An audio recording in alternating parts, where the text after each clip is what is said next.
Welcome back everyone to another video. Today we're going to be talking about Gunnery and how it's changed from master modes to the live environment and vice versa, and what you need to know and the tools you need to understand with the differences of Gunnery from master modes to live. So in this video little section here, obviously this is the live environment that we're seeing, but next we're going to take a look at some master modes, and I'm going to explain to you guys the differences with fixed assist and cone fire and how that's changing from live to master modes, and effects on distances, trigger time, that kind of stuff. Stuff that you need to know, because if you're going to be successful in master modes, it all depends on your distance and range, whereas in live, it all depends on the profile of your ship and the distance that you keep depending on what ship selections, are important for you.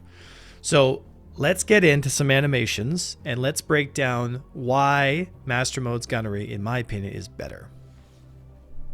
Big thanks to SciStrade, who's part of AVS here, for doing the animations here for this Gunnery video. The example that you're looking at here is what's known as a perfect shot. Now, obviously we can see that the trailing shots that are being fired from the Gladius are simply not hitting the target. And you're probably asking, well, why is that? The truth is, the little green line that you see floating around is the representation of where he actually is flying. And the little red line shows the indicator for where the pip calculation is going to assume that you are going to be in the next quarter of a second. Judging by the flight time of the bullets, the distance for this character here is too far away from this Gladius to accurately maintain a shot, unless the pilot who's in control is able to look at the pattern in front of him and assume and predict where the ship is going to be in the next quarter second. If he wants to make a shot at long range, he needs to predict the flight path rather than rely completely on the targeting system, which will always give you the wrong solution. The difference here is that in the live environment, what CIG tried to do was that when you were close enough to the pip, the shots would basically gravitate towards the perfect solution. But the problem, as we can see here with the perfect solution, is that it's not always right. Where the ship is actually going and where the ship actually is are two different things. And the only way that you solve for this calculation problem is you either see the future, which is not possible, or you get closer so that the angle between the error and what's actually happening is reduced. Here's how master modes solve that problem. Since we can't predict the future, all we can do is saturate with as many bullets as possible in a small space to make sure that whatever error that actually does come through with the gunnery, it's solved by just putting so much lead down range, something is going to hit. Now, obviously, in this example here, we're getting hits as the enemy pilot passes through the turn. But as the turn is at its hardest and the apex is that corner, you'll notice that most of my shots aren't landing. This is due to a poor gunnery solution, which means I'm not predicting the motion, I'm just going based off what the pip is telling me. This is reactionary gunnery, as far as predictionary gunnery, which is the opposite. Predictionary gunnery means that you're watching your opponent, you're looking at the pattern, and you're pulling your nose off of what the intended pip selection point is, or the pip solution, and you're assuming that he's going to be just a little bit left or to the right of the pip, which is actually where the shot is going to land. This takes years of practice. This takes an immense amount of skill, but it's something that I think really sets StarCitizen apart from so many other games.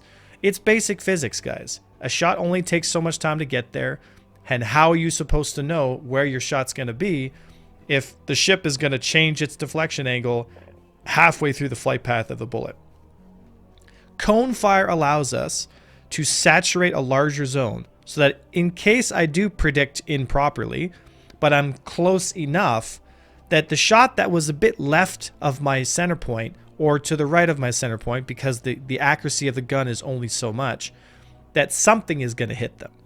And so what Master Modes wants you to do is it wants you to close distance to the point at which your saturation is the same size as the enemy ship. The farther you are away, the less percentage of damage you're going to apply. But the difference here is that you are going to apply damage at longer range. This is a tuning thing that needs to be done with CIG to make sure that the long range damage application isn't becoming so oppressive that you basically can't get close to anything. With master modes, we're going to be able to apply damage from longer range. In the current live environment, the issue is you're either hitting almost all your shots or you're hitting nothing. And that became really problematic because larger vessels like hammerheads, constellations, and most multi-crew ships were either simply not in range at all and were just continuously being kited by small fighters, which eventually was going to kill you no matter what, or you're in range for only a few seconds and you get the kill. So this will change the dynamic pretty substantially in master modes, and I think it's for the better. So let's take a look here at, in my opinion, what's known as a perfect shot. So you'll notice here that I'm not actually on the pip directly, and I'm going to make this a little bit exaggerated so that you guys can see the differences in pip deflection here. What we're using is a lead pip, right? I typically like using a lag pip, but in this scenario we're using a lead pip because it's more common for most people. But don't worry, we're going to have more animations about lag pips later. But today we're just talking about lead pips and how it's affecting gunnery. Understand that lead pips and lag pips use the identical calculation, so there's no difference in the solution that they're giving you. It's just in the way it's being visually represented. But that's a topic for another time. Let's talk about what we're seeing here now and what's known as predictionary gunnery. This is a fundamental skill that every pilot needs to understand and know. And the velocity of your weapon will completely dictate whether or not you're too close or too far. Typically, you see me using high velocity weapons because higher velocity means higher damage application and from longer range, which in PvP makes all the difference. You'll notice here that I'm not continuously on the pip, and that's intentional. I'm looking at the pattern that he's giving me, and I'm predicting where he is going to go, judging on the deflection and the angle of his ship. We know that the bottom thrust on most fighters is the strongest, which means he's most likely going to continue his movement from his bottom thrust area, allowing me to predict my nose in front of him only for that quarter of a second that I need to make sure my guns actually land. And with cone fire, what's happening is even if I'm just a bit off the target, it doesn't matter. There's so much lead going down range, something is going to hit. And my job as the enemy pilot is to close distance until I'm within point where all my shots are landing almost entirely. So let's take a look at a real life example in master modes of what gunnery should look like. Just whoever we can. Yeah, we'll shoot there. People targeting them. Yeah, just blowing through right now, seeing who comes. We'll just always shoot their tail. Yeah. Alright, Stormcrow. I want you to watch carefully for the deflection zone of how much my bullets are saturating the target, and also how close I am when I actually do end up shooting.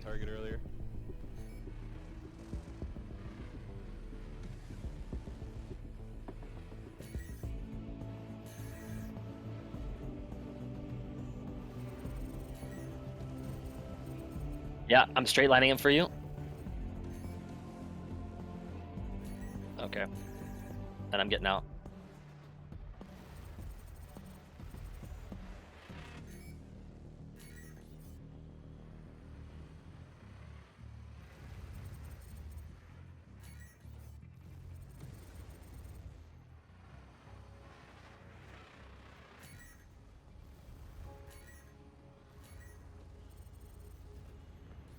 Nice. All right, so we made some mistakes. Let's see if we can't point them out. Understand that this example is using lag pips, which is a different calculation from the example that we showed, but we'll go into detail on the different pip systems later on. But what you need to know is the solution is relatively the same. You can still predict based on lag and lead pips, but again, that'll be for another time. I want you to look at this distance here. As we passed through, we only applied meaningful damage at around 250 meters.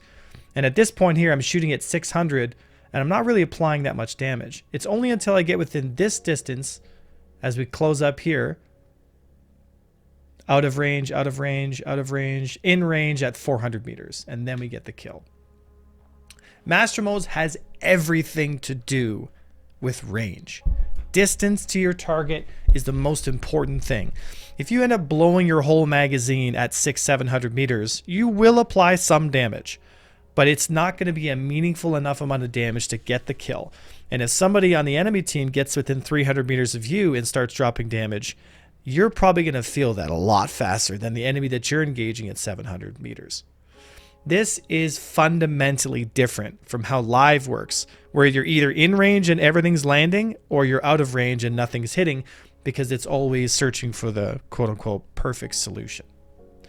I absolutely love this about master modes, and it's one of the big reasons why I've been a huge proponent of master modes, because it's going to allow turret gameplay from multi-crew ships to actually apply some damage to fighters at longer ranges, which force them into making a choice of either staying completely out of range and trying to be safe, or getting really dangerously close and trying to get underneath the turrets, which in my opinion is where I think the game should go.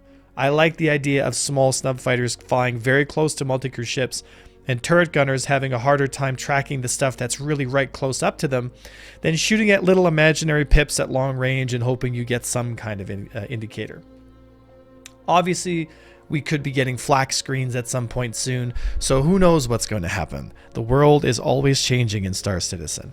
But what I want is hopefully by the end of this video, now that we've reached it, you guys have a better understanding of the differences between the live environment, which is with fixed assist, what we currently have, and what the big change here is for gunnery and master modes. Hopefully the animations gave you a better idea of what's going on, and we'll get into more detail on some of the other nuances of gunnery as time goes on. But for now, hopefully this video helps, guys. Thank you so much for watching, and please consider watching this video here. I feel like it's very important. My name is Avenger1, and I'll see you next time.